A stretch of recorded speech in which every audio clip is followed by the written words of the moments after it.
Estos domingos, terceros domingos de todos los meses, el Señor nos ha confrontado a hablar de algunas cosas que son difíciles de conversar los domingos en un culto, porque es doctrina, son los fundamentos centrales de nuestra fe, del cristianismo, y hemos recibido de parte del Señor abordarlos, ¿no? Aunque a veces sea difícil porque hay mucha Biblia, mucha cosa para leer, pero resumirlo es todo un desafío que hemos intentado hacer. ¿Para qué? Para que nuestra fe, esté sólida, esté firme. Hay un pasaje muy lindo en Efesios que dice: para que no seamos como niños fluctuantes, llevados por doquier por cualquier viento de doctrina, ¿no? Es decir, quien ha comprendido los fundamentos y los cimientos de la fe cristiana, pues está firme y entiende cabalmente qué es lo que cree, ¿no? Y qué es lo que el Señor ha hecho. Y yo siempre digo que cuando pensamos en la salvación no tenemos una cabal dimensión de qué significa la salvación. Cuando hablamos de salvación, y esto es para los que hace 1000 años que son cristianos y para el que recién viene por primera vez y que sí escuché, ¿qué significará la salvación?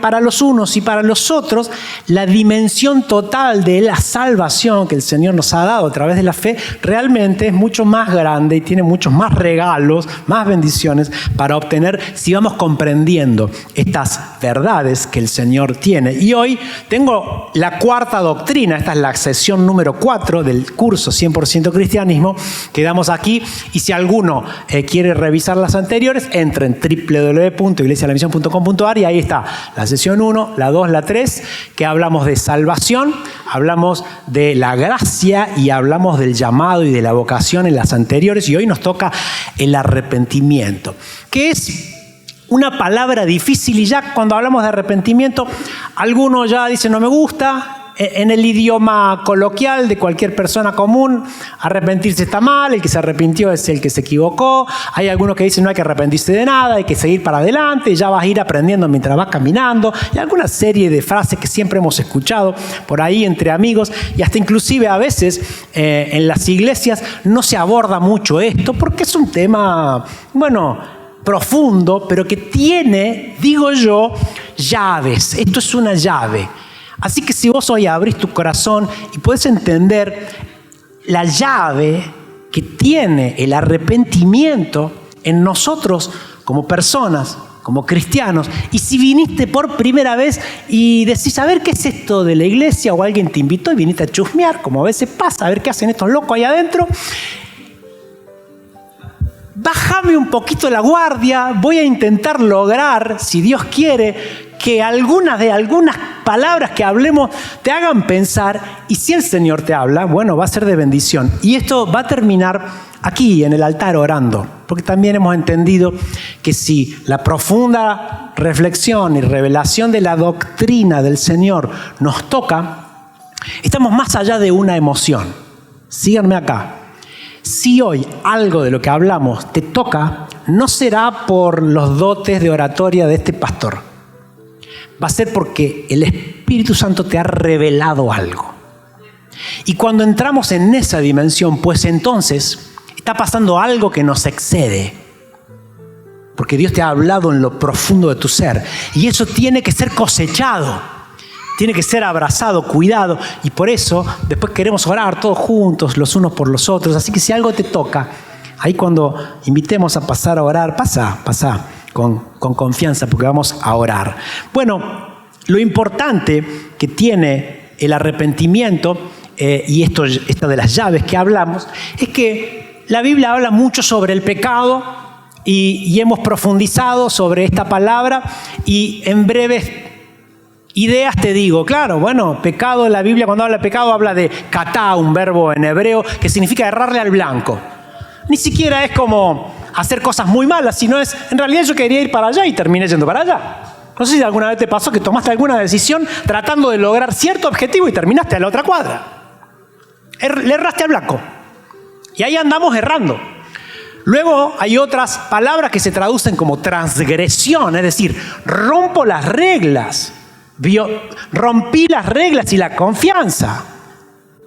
Y hay otras veces que directamente esto de pecado es la iniquidad, es decir, ya no tener reglas, no te importa nada, has hecho injusticias, lastimaste, rompiste corazones, ofendiste, no solo a Dios, sino a personas que tenés al lado. Y a veces yo suelo decir que es fácil entender Cuando pensamos que Dios está muy lejos, bueno, pensá en tu esposa, pensá en tu esposo, pensá en tus hijos, pensá en tus viejos.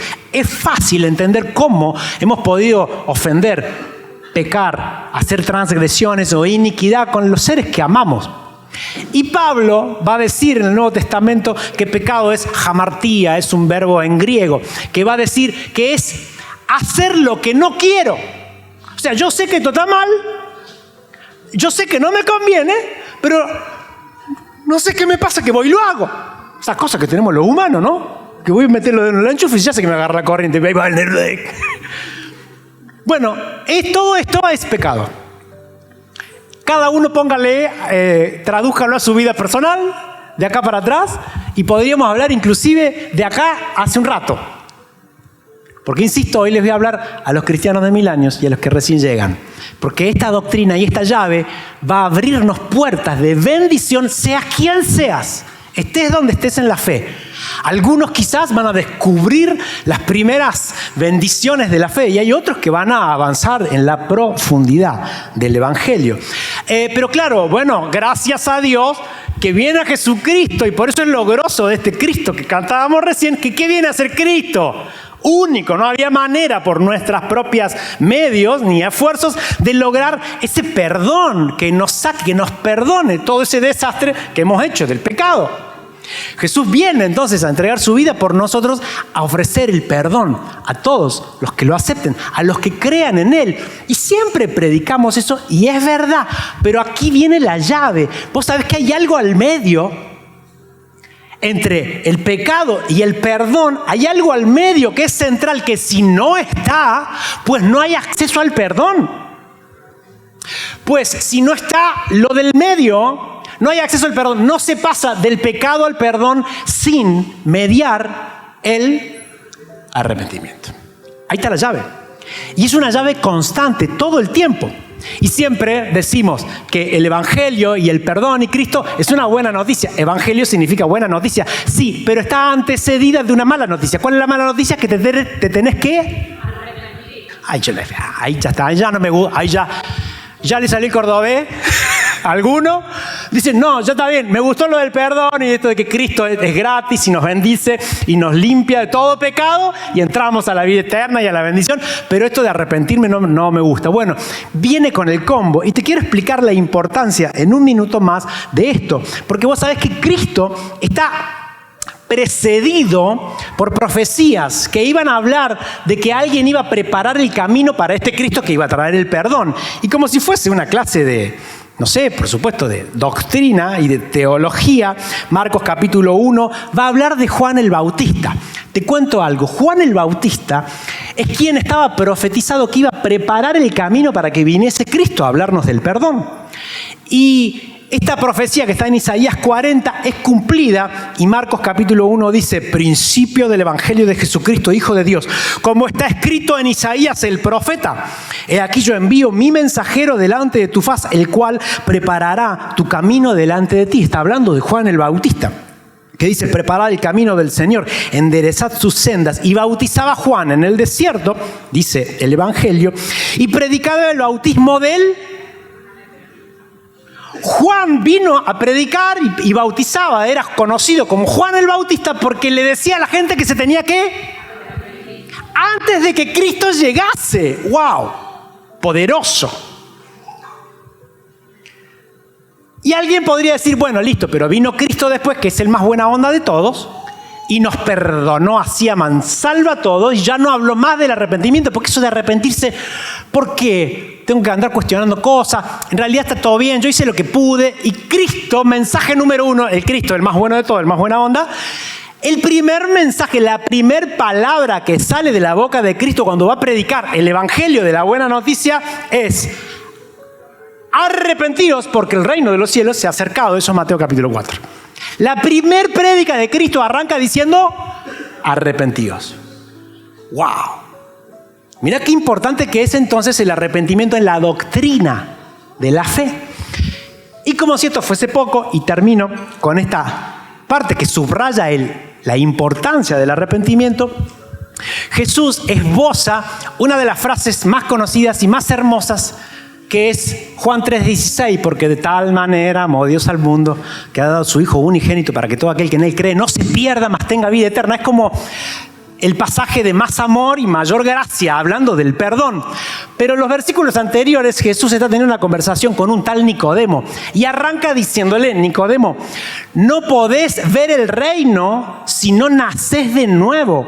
No lo podés ni ver ni podés entrar.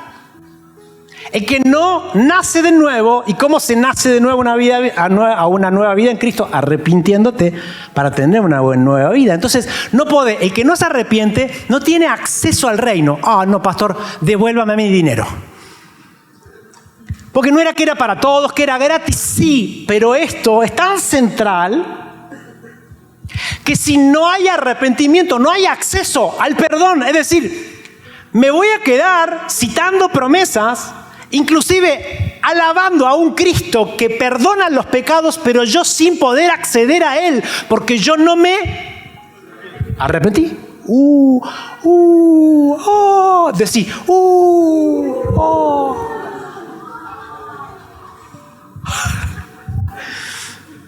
Bienvenido a la doctrina del arrepentimiento. Wow, qué poderoso, ¿no? Y esto es para todos, chicos, para todos los que están hoy sentados en la silla, seas quien seas.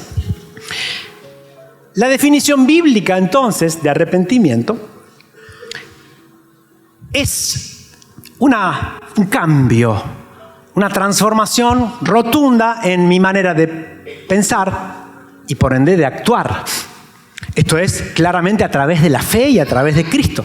No estamos hablando de, cambié de trabajo, cambio de carrera. No, estamos hablando de un cambio al respecto de la fe, de mi cosmovisión sobre Dios, sobre mi vida, sobre la fe, sobre la adoración, sobre Cristo. Cambio mi manera de pensar y cambio mi manera de actuar. Y el arrepentimiento tiene dos componentes y esto va a ser muy revelador. Espero que así lo sea porque a mí me sirvió mucho. En todo el Antiguo Testamento, cada vez que aparece la palabra arrepentimiento en la traducción al castellano, en realidad estamos en presencia de un verbo en hebreo que se pronuncia naham. Y quiero que lo digas conmigo, pero hacele fuerza a la J, todavía no. Hacele fuerza a la J, porque es como que ahí vas a entender de qué se trata. Es naham, decilo. El naham es cuando te duele el corazón. ¿Viste? Es como ese suspiro del... Yo a veces cuando los reto a mis hijos y hacen el escándalo que los reto mal, ¿viste? Que yo y lo mando a dormir y el Abner... Y me está manipulando un poco para que lo deje salir de la penitencia, pero ¿viste ese suspiro de que te duele el corazón? O esa angustia, o esas lágrimas que salen porque realmente algo que hiciste, de lo cual estás arrepentido, pero lo sentís. Es donde se llora. No sé si alguna vez lloraste, arrepentido por haber hecho algo, de estas cosas que describimos como pecado. No sé si alguna vez lloraste por perder cosas que te costaron años. No sé si lloraste por hijos.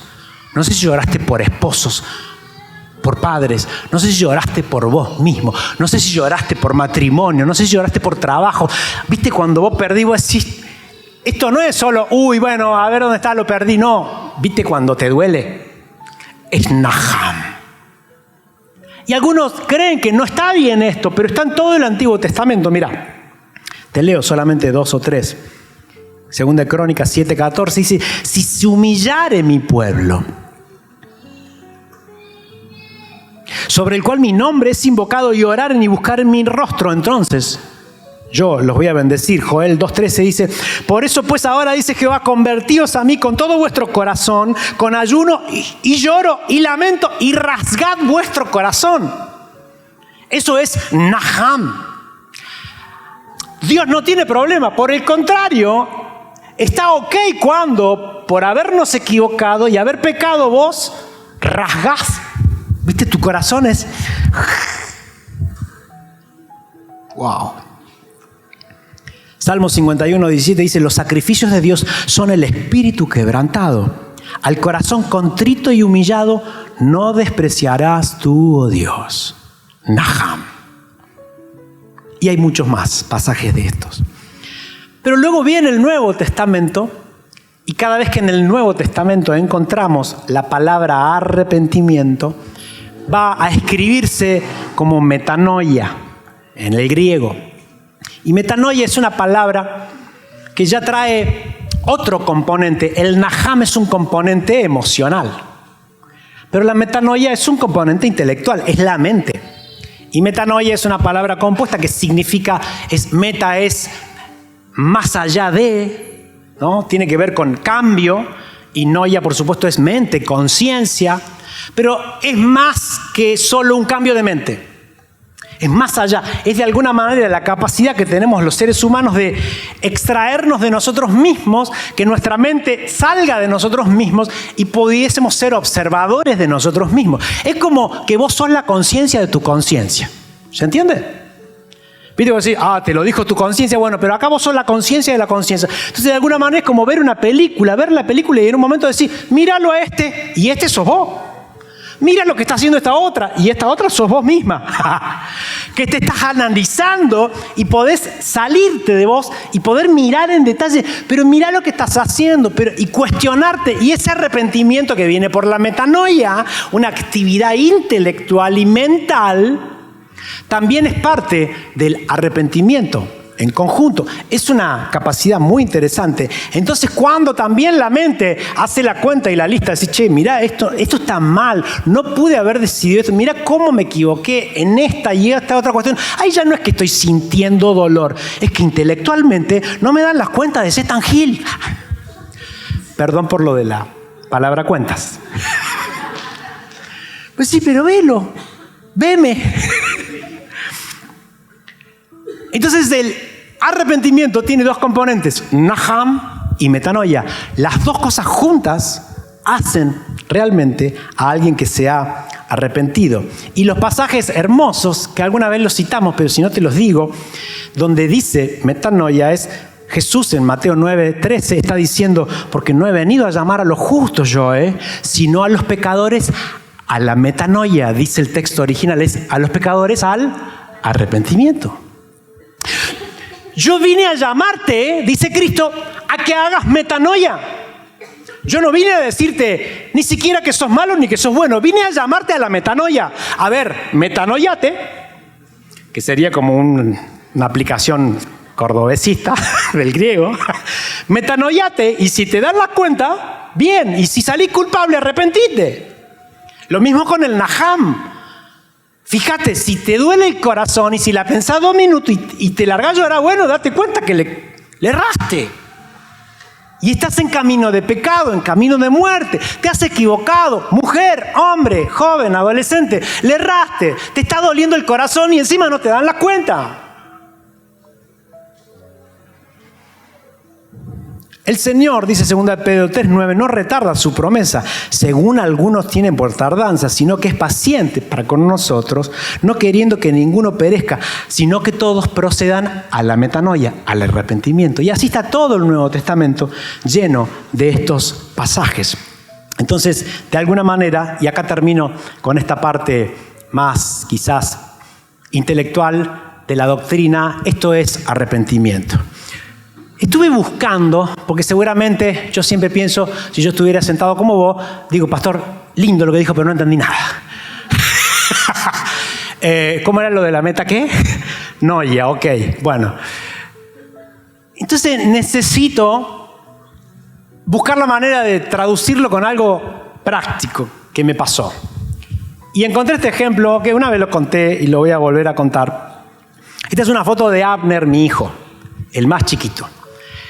Y en realidad busqué fotos de Astor, tengo 4 para los que no saben, este es el último más chiquito y tengo 3 antes. Pero la primera vez que yo fui padre, que estrené la paternidad, ahora ya como que soy un padre avesado, padre de 4, pero en el momento hay que aprender algunas cosas, ¿no? No sé, los que tienen varios hijos seguramente al principio se te quemaron algunos libros. Aunque a mí se me han quemado hace poquito también algunos. Pero la primera vez que fui padre con Astor, hace unos 10 años atrás, Paula trabaja en el aeropuerto y a los 3 meses y medio se le acababa la licencia por maternidad y tenía que volver a trabajar. Y ella hace turnos noche. En ese momento trabajaba de noche, de 10:30 de la noche a 6:30 de la mañana.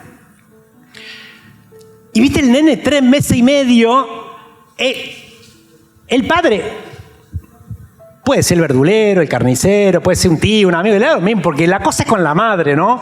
Viste tal, el pecho, la teta, el ruido, la voz de la madre, todo lo calma al nene. El padre empieza a jugar dentro de los 8, 9, 10 meses, ¿no? Recién ahí te reconoce, al año te dice, te veo cara conocida. Vos sos pariente mío, ¿no? ¿Es así o no lo que son padres y las que son madres? Porque al principio la simbiosis con la madre no hay manera. Entonces le doy un consejo a los padres, no quieran competir con la madre, no te va a llevar la punta el chico. Hasta que sea un poco más grande, después así ahí entras con tu paternidad. Entonces yo tenía el desafío de cómo hago para que a la noche, que encima, viste, necesita la madre, yo estar ahí. Entonces Paula se fue a trabajar, efectivamente, y empezó a llorar, che. Y así estaba llorando, che. Y lloraba y lloraba. Y yo en un momento, viste, estaba, bueno, estoy listo para esto, estoy preparado. Le di la leche, le cambié los pañales, le jugué, le hice de piñón fijo, le oré. Después ya le empecé a expulsar los demonios. Después ya... Y no había forma, che. Y la verdad que me empezó a quemar la cabeza, que al otro día yo me levantaba a las 6:30, ya eran las 3. Y el viaje venía... Y yo había leído, che, de esos padres zamarreadores que alguna vez zamarrearon, que alguna vez le gritaron al hijo, ¿viste? Y yo decía, mira, esos padres, ¿cómo le va a gritar al hijo? ¿Cómo se va a desubicar semejante manera? Y vos decías, acá está la Emi. Y la verdad que en un momento que no sé qué, que entre los nervios y el sueño, y la verdad es que... ¡Basta! Se me salió la cadena. Y me están mirando todo como si fuese el peor padre del mundo, y es verdad, tienen razón. y después cuando me saqué, cuando me perdí el control del grito, viste, del padre desesperado, dije, ¿qué hice, viste? Y hasta el día de hoy lo pienso y me vuelve esa cara porque Astor me miró así. Y yo sentí que me miró como diciéndome, ¿cuál es tu problema, chabón? ¿Qué me gritas? Soy chiquito. De último hubieras pensado antes. Y yo estaba ahí, viste, y esa cara a mí me hace najam. Porque cada vez que me acuerdo que hice eso con mi hijo, lo cuento ahora más o menos entero, pero ya me largo a llorar. Porque encima después, el Astor está ahí grande. Y encima después empecé a pensar... Los siguientes días, hasta el día de hoy, pienso, empiezo a hacer metanoia y digo, loco, le arruinaste la vida al chico, le generaste un trauma, va a ir al psicólogo por 40 años, porque él no va a saber, pero fue todos los traumas culpa de la zamarreada que le hiciste cuando tenía 3 meses y medio. Entonces, me castigo, viste, mentalmente, porque la metanoia no justifica mi naham. La metanoia me hunde más. ¿Por qué? Porque no tenía razón de hacer lo que hice. Y la verdad que hasta el día de hoy me arrepiento. ¿Qué quiero decirte con esto? Que cuando algo realmente es parte de un arrepentimiento, una cosa fortalece la otra. No hay manera de que tu mente justifique tu pecado. No hay manera de que vos digas, bueno, pero es que no me quedaba otra. Es como que si yo me hubiera puesto a decirle a mi esposa o a mi hijo o a quien sea, es que viste que me tenía que levantar temprano mañana. Es que viste que estoy muy cansado. Es que viste que tengo cosas importantes para hacer. No, soy el peor padre. Te equivocaste mal. ¿Cómo vas a hacer eso con tu hijo? Encima tu hijo. Y mi metanoia aumenta mi naham. Y cuando lloro, quiero pensar y quiero poder reflexionar. Y ambas cosas me terminan haciendo el combo del arrepentimiento. Y digo, ahí está. Bienvenido sea entonces a entrar en la doctrina del arrepentimiento. Y estoy lejos de querer hacerte emocionar. Estoy lejos de querer hacerte emocionar. Estoy pidiéndole al Espíritu Santo que te confronte a una llave que si la entendés en humildad, en tu vida, en cualquier ámbito de tu vida, seas quien sea, ya te lo dije, y te animás a meterla en la puerta y hacer así, se van a abrir puertas de bendición, vas a quedar libre, limpia, vas a estar contenta, te va a salir la sonrisa, vas a dejar de justificar cosas que son injustificables, vas a dejar de buscar excusas, literatura, libros y filosofía que avalen tu pecado, tu error, tu daño, tu lastimar, tu transgresión, tu iniquidad, tu errarle al blanco.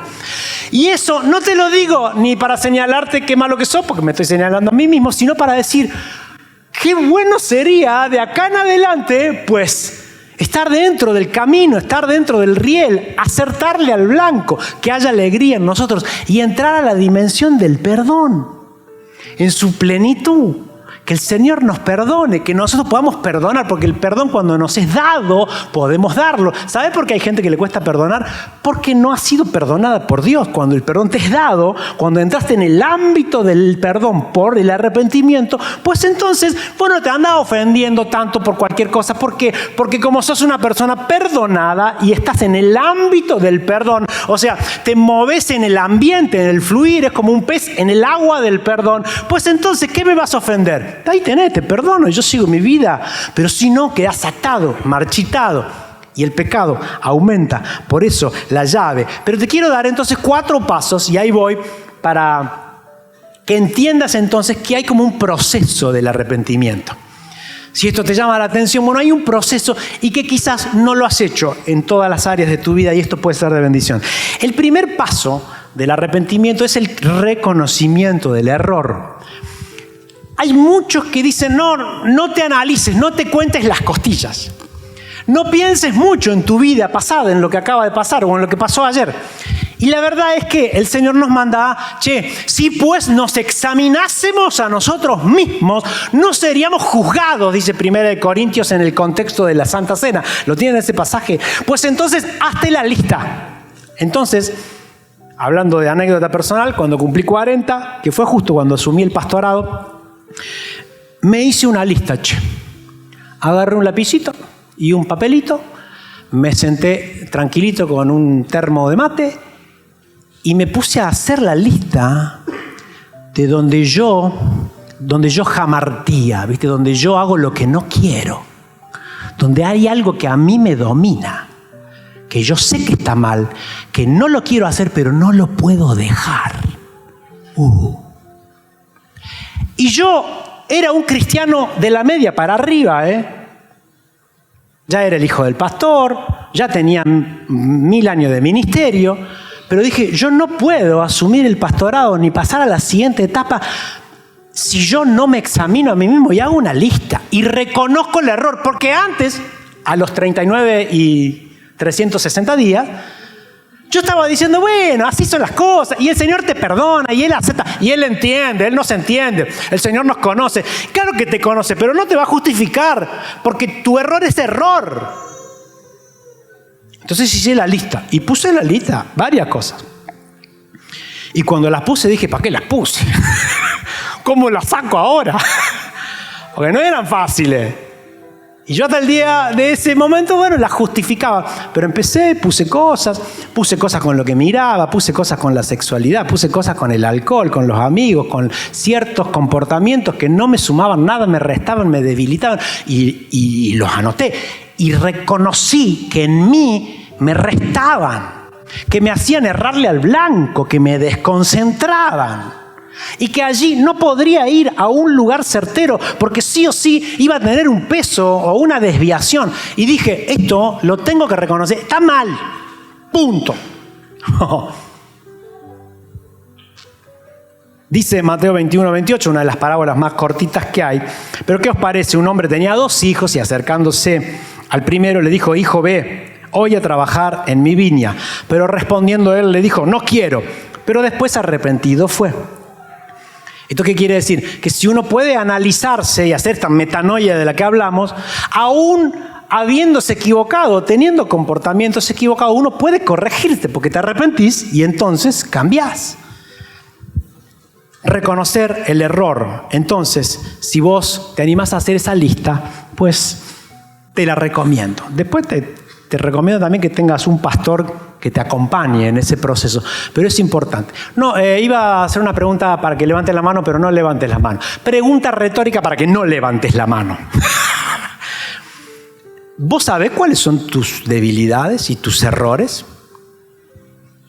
Y capaz que todos están diciendo, sí, tengo 2 o 3 que ya sé. Pero de los otros 18 que estás justificando, anímate a pensar si son errores o no. Y acá no hay grises. ¿Está bien? ¿O está mal? ¿Te suma o te resta? Si te animás en la lista y orando y con tranquilidad y con humildad te va a bendecir. Primer paso del arrepentimiento. Yo pensé que era más fácil, que era listo, vamos al perdón. Número 2. El segundo paso es que hay una culpa que es saludable. Vos sabés que cuando he hecho este curso, que como saben, lo estamos haciendo en formato prédica, pero lo hemos hecho tipo instituto bíblico, cada una de estas lecciones las hemos hecho en 3-4 horas de cátedras con material y leyendo mucho, pero siempre pregunto rápidamente a cualquier sala, ¿la culpa es buena o mala? Y todos contestan que es mala. Muy bien. Bueno, voy a cuestionar eso hoy. Y ahí ya se enojaron de vuelta. Porque yo siempre pensé, y de hecho hemos escuchado de muchos púlpitos, que Cristo vino a erradicar la culpa. Pues no es así. Lo voy a cuestionar. Porque aparte ya te dije que el naham, que te duele el corazón, que te sientas avergonzado por lo que hiciste, es parte del arrepentimiento. Y acá entonces viene un componente que es la culpa que yo llamo saludable. Es esa culpa, ese dolor en el corazón que te lleva al arrepentimiento, que te hace mirar a Cristo, que te hace dejar de justificar y que ese dolor que te compromete a dejar de justificar te lleva a pedir perdón. Mateo 26:74, en el contexto donde Pedro lo niega 3 veces a Cristo. Si vos alguna vez pensaste que le fallaste a Dios, bueno, Cristo le negó 3 veces, además le había dicho, vos me vas a negar 3 veces. Cuando eso pasó, dice que Pedro saliendo fuera lloró amargamente. La culpa de ese Pedro en ese momento, ni te digo, pero fue una culpa que en el ámbito de la fe y del Señor lo llevó después a Pedro a ser un apóstol. Imagínate vos si Pedro hubiera dicho, canta el gallo, kikiriki. Cristo me dijo que lo iban a negar 3 veces. Me siento mal. Che, ¿vamos a comer unos chori?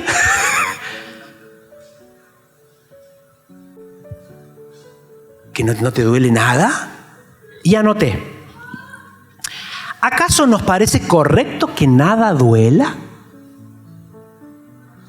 El dolor en el cuerpo es una alarma protectora, es una alerta que nos dice a través de los sentidos, esto es peligroso, aquí hay muerte o daños graves, como cuando uno acerca su mano al fuego o comienza a apretarse la mano en una prensa. ¿Acaso no nos debería doler haber lastimado a nuestros padres? ¿Acaso no debería avergonzarnos haber roto el corazón de un hijo? ¿No deberíamos sentir culpa por colaborar con la destrucción emocional de un amigo a quien lastimé con mis palabras? ¿No debería sentir vergüenza por la autodestrucción de mi cuerpo metiéndome tanta basura adentro y quitándome años de vida? ¿No debería llorar amargamente porque pasan los años y yo cada vez estoy más achicharrado y más marchito por mi odio y mis rencores? La tristeza que viene por vivir una vida en blanco y negro, ¿acaso no estaría gritándome la necesidad de colores? ¿Acaso podríamos simplemente apagar nuestra conciencia al reclamo que Dios nos hace por evitar ser obedientes a sus propósitos? ¿En serio pensamos que existe un liquid paper para ocultar el sentido de nuestras vidas y poder luego disfrutar de un helado o vacaciones pretendiendo ser feliz? Claro que la culpa es saludable. Existe una culpa saludable. Y acá para que te pongas contento, si es que pudiese en este contexto, es que si te duele el corazón, ponete contento porque todavía tenés un corazón. Tenés un corazón de carne y hueso que está latiendo y que se duele cuando se aleja de Dios, que se duele cuando daña. Eso es símbolo de que estás vivo. Eso es símbolo de que todavía tenés oportunidad de arrepentirte y de sanar ese corazón para que sea un corazón luego de carne que deje de hacer sufrir a otros y sufrir él. Porque cuando duele el corazón es porque Dios todavía tiene un margen y un manto de misericordia para darte. Lo peligroso, mi amado hermano o amigo, sería que no te duele el corazón por nada. La Biblia eso lo llama corazón de piedra. Pero aún en eso hay un milagro que es: voy a transformar los corazones de piedra en corazones de carne. Y cuando el corazón de carne empieza a doler, entonces hay que agradecer. No me está cerrando eso, pastor. Bueno, te estoy hablando de la doctrina del arrepentimiento. Entonces te tengo que leer que esta tristeza es buena. Mira lo que dice 2 Corintios 7:10. Porque la tristeza, que es según Dios, produce arrepentimiento para salvación. Pero la tristeza del mundo produce muerte. Y acá estamos hablando de la culpa saludable y de la culpa de la muerte. La culpa de la muerte, la culpa sin esperanza, la culpa sin Cristo, es una culpa que termina en el suicidio. Yo conozco gente con la que hemos llorado allá en esa oficina porque me han contado lo que han hecho y han llorado y están arrepentidos y están en el Naham, pero están sin Cristo, sin esperanza. Entonces esa culpa los lleva a la depresión y a la muerte. Pero cuando uno llora y se duele, y aún en ese dolor aparece esa revelación de la esperanza del perdón, y uno se está dirigiendo, llorando y arrepentido, pero se está dirigiendo a los brazos de Cristo, pues entonces ese dolor produce salvación.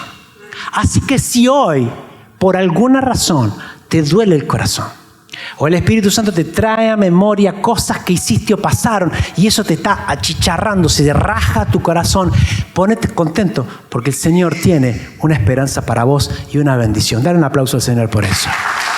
¡Ah, qué lindo es!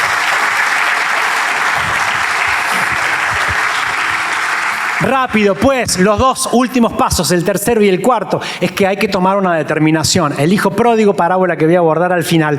En un momento estaba en el medio del chiquero con los chanchos, habiendo hecho todo el desastre posible, y parece que, y volviendo en sí, dice el pasaje: voy a volver a la casa de mi padre y le voy a decir: Padre, he pecado contra el cielo y contra ti, no soy digno de ser llamado tu hijo, haceme como uno de tus jornaleros. Pero todavía estaba en el medio del barro. Pero tomó ahí, la determinación. Dijo: voy a salir de acá. Voy a volver a la casa de mi padre. Tengo que dejar de hacer lo que estoy haciendo. Tengo que salir. Tengo que ir por el bien. Tengo que cambiar de camino. Y esa metanoia que le sucede al hijo pródigo es una determinación que hay que tomar. Porque una vez que hicimos la lista, una vez que nos dolió el corazón y sentimos la culpa, pues habrá que tomar una determinación que apele a la voluntad. Y eso es lo que sucede entonces en el arrepentimiento. Y así, para ponerle un poco de humor, es como yo hago, y como algunos que conozco, sí, que todos los lunes quieren empezar la dieta. Han determinado bajar de peso y dicen: el lunes empiezo la dieta. Y el lunes ahí se prende el fuego, el asado, los criollos calentitos y bueno, traca, le dan. Pero han tomado la determinación, será el lunes que viene. Bueno, de alguna manera quiero darte esperanza porque no dejes de determinar seguir a Cristo. No dejes de determinar hacer las cosas bien. No importa si no te salieron, no es el problema ese. El problema es no tener arrepentimiento. El problema es no querer avanzar, a determinar seguir a Cristo y hacer las cosas como Él manda, salir del pecado y dirigirse a Él. Entonces, intenta todas las veces que sea, porque en un momento la va a clavar al ángulo. Y la última, y por supuesto la final, y claro, es que no solo hay que determinar y decidir en tu cabeza, sino que tenés que animarte a dar el primer paso. El hijo pródigo, en este contexto que te digo de los chanchos y del chiquero, en un momento parece que se levantó, se miró, se sacudió el barro, miró a los chanchos y le dijo: gracias por todo. Te voy a llevar en mi corazón, Peppa Pig. Te quiero, Peppa, pero no me voy a quedar acá. Abrió la rejita, la puerta, cerró y miró el camino en dirección a la casa del padre, aunque haya estado lejísimo, e hizo el primer paso. Tomó una acción que da fruto del arrepentimiento. Y ahí es donde, mis amados, sucede un milagro. Yo creo que es un milagro. Yo creo que no es otra cosa que un milagro. Porque hay cosas que hemos tratado y yo la veo y están los psicólogos, los médicos, los de autoayuda, miles de personas que a veces intentan ayudar a las personas con corazón y con alegría y con buena intención. Y viste cuando vos no podés salir de adicciones, no podés salir de estos problemas, no podés salir de acá, no podés salir. Y vos decís: ¿quién me va a ayudar ahora? ¿Cómo puedo salir? Y cuando uno en Cristo toma esta determinación y hace un pequeño paso, pues viene el Espíritu Santo y te empuja y te impulsa hacia adelante, y lo que no podrías haber logrado de otra manera pasa de manera milagrosa. Entonces no es un paso el que diste, simplemente era una acción de fe que te llevó a los brazos de Cristo y que te hace poder lograr lo que vos querías lograr y aún más. ¡Wow! Gracias al Señor. Quiero terminar y les voy a pedir su imaginación, porque lo que está rondando alrededor de todo esto es la parábola del hijo pródigo. Y escribí la parábola de la parábola. Son esas cosas que le salen a este pastor como si fuese poca la parábola. Hice la parábola de la parábola. La actualicé un poco. Entonces todo ese texto que siempre leemos en la parábola del hijo pródigo, la escribí y quiero pedirte tu imaginación porque después vamos a orar. Así que acompáñame, por favor, imaginándote esta escena. Con mi hermano siempre nos llevamos bien. Nos criamos juntos, pero con mi padre mantuve una distancia. Él fue muy correcto, todo el día trabajando, siempre intentando hacer las cosas bien, honesto hasta la fibra más íntima, preocupado por la familia, comprometido con la ciudad y el país. Yo lo veía muy lejano y hasta por momentos aburrido. Pocas veces me senté a conversar con él para saber qué pasaba por su mente. En mi lógica pensé, no quiero ser como él. Aunque la verdad no sabía qué significaba eso. No sabía qué significaba ser como él porque no lo conocía. Entonces mi decisión fue alejarme. Claro, ahora que pienso, tomé el camino más fácil, pero el más largo. En vez de sentarme a conocerlo, decidí irme de casa bien lejos. Le pedí que vendiera todas mis cosas y me diera ese dinero para emprender la aventura de mi propia vida. Vendimos el auto, la bici, la compu, el tele, hasta los juguetes de mi infancia. A mi viejo siempre le fue muy bien, así es que junté una buena cantidad de dinero. Lo que comencé a descubrir a partir de ese momento fue quién no era mi padre. Me junté con sus antítesis. Con plata cualquiera es estrella y cualquiera tiene teorías sobre la vida. Sin hijos es fácil criticar a los padres. Sin una pareja estable es fácil creer que uno no tiene compromisos y confundirse pensando que nunca los tendrá. Mi viejo me decía, hay que invertir bien el dinero, pensar a largo plazo. Hay cosas que llevan tiempo y al conseguirlas hay que cuidarlas. Lo que sonaba a mi alrededor, por el contrario, de boca de mis amigos y en los auriculares de mi iPod y en los libros que leía era: hay que vivir el aquí y el ahora, seamos felices hoy, disfrutemos de este efímero instante de felicidad. La lección 1 vino cuando una de las parejas con las que salía comenzó a pedir exclusividad. Todas estaban en el mismo viaje que yo, pero al final nadie quiere ser la segunda. Lección 2, cuando una de ellas quedó embarazada y fui papá. ¿Cómo haría para seguir con mi lógica de sin compromisos? Tercera lección, con los últimos ahorros que tenía quise montar un emprendimiento, saqué un crédito, alquilé un local, compré unas máquinas y contraté empleados. Nada caminó, me fundí a los 2 meses y me quedé con deudas que jamás pensé tener. Allí se me vino el mundo abajo y literalmente me quedé solo. Mi idea de volver a casa cuando salí era regresar exitoso, pero volver ahora era imposible. Porque mi viejo no me recibiría o me diría, te lo dije, o tendría que devolverle todo lo que le pedí, porque si yo fuera él, no recibiría a un hijo como yo. Los días siguieron y terminé en la calle, comiendo de lo que me daban. Al teléfono lo empeñé, no solo para comer, sino para no atender a los acreedores que me hostigaban para cobrarme. Última lección, la calle es muy peligrosa, aún para quienes no tienen nada. Parece que siempre hay algo más que perder, parece que siempre hay más daño que recibir. Haces daño o recibís daño, es una ley. Y en la calle se está, aunque tengas casa. Una noche la situación se descontroló tanto que sentí un miedo aterrador de perder la vida y pensé, tengo que volver a casa y decirle a mi viejo que le fallé, que lo desprecié, que siempre tuvo razón. que lo felicito por todo lo que logró, que lo admiro, que quisiera estar donde él está, que quiero comenzar desde cero, trabajando como uno de sus empleados. Primero para devolverle todo lo que le quité y luego para intentar recuperar algo de lo que perdí. Que quisiera ser un padre para mi hijo como él lo fue para mí. Que quiero invertir en cosas a largo plazo y hacer las cosas bien. Por primera vez me vi al espejo, pero en un sucio callejón. Me vi reflejado viviendo, pero perdiendo vida en cada año. Teniendo un hijo, pero sin ser padre. Teniendo padre, pero sin ser hijo. Teniendo casa, pero viviendo en la calle. Teniendo herencia, pero sumido en la miseria. Me cayó la ficha. Así que me levanté y volví a mi casa.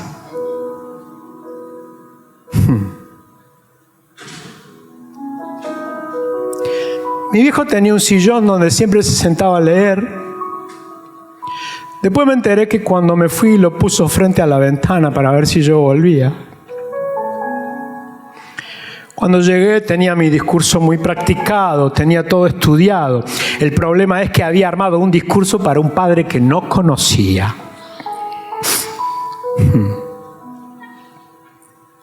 En mi viaje había descubierto todo lo que mi padre no era, pero estaba a punto de conocer otra faceta de él y de su casa.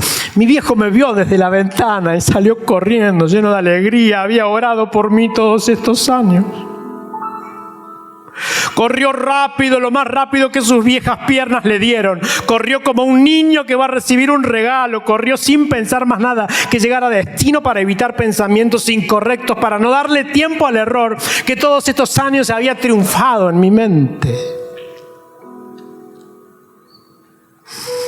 Corrió apurado para llegar y dar a conocer todo sin palabras.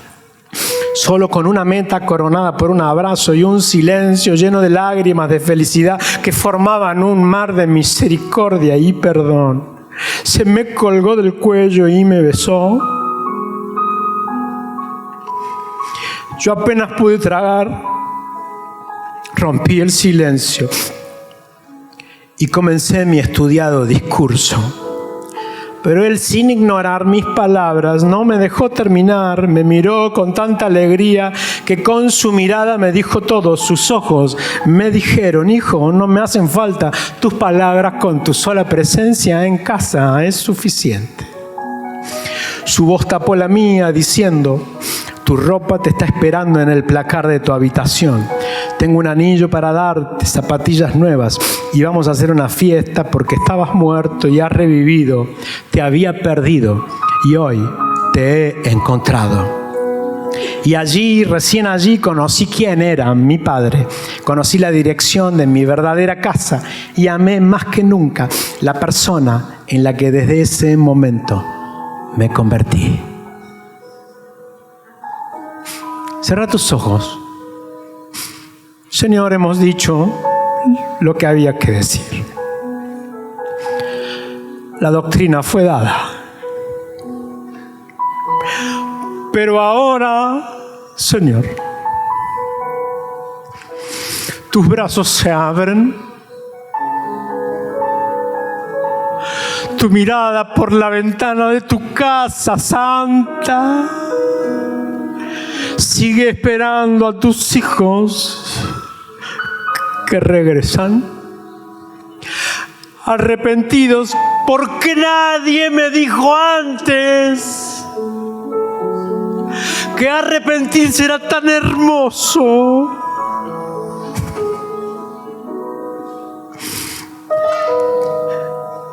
Tan dulce. Porque nadie me dijo antes que el dolor de mi Naham se transformaría tan rápido en un gozo y en una paz que sobrepasa todo entendimiento. Señor, hoy abrimos este altar para tus hijos y tus hijas que regresan a casa arrepentidos de cientos de cosas. ¿Qué importa? No preguntarás, aleluya, porque el Padre no pregunta. El Padre abraza, se cuelga del cuello, besa y viste con vestiduras de hijo de realeza, a quien simplemente pone la llave en la puerta.